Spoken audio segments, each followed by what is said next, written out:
আসসালামু আলাইকুম বন্ধুরা, কেমন আছেন? আশা করি সবাই ভালো আছেন। এটা হচ্ছে আমার হাতের কাজ। এই বাথরুমটি করেছি সম্পূর্ণ কালো টাইলস দিয়ে। ওয়াল এবং ফ্লোর কালো টাইলস দিয়ে করেছি। আমার কাছে দারুণ লাগছে। আপনাদের কাছে কেমন লাগছে জানাবেন।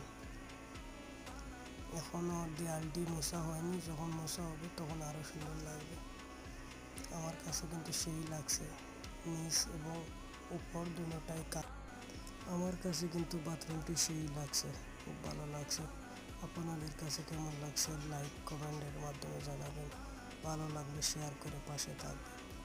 আর আমার ভিডিওটি যদি ভালো লাগে তাহলে ফলো বটনে চাপ দিবেন। আরও সুন্দর সুন্দর ভিডিও দেখার জন্য প্রস্তুত থাকবেন। ইনশাল্লাহ আপনাদের দোয়ায় আরও সুন্দর সুন্দর ভিডিও নিয়ে আসবো। আর এই সুইমিং পুলটাও আমার হাতের কাজ। কেমন লাগছে কমেন্টের মধ্যে জানাবেন।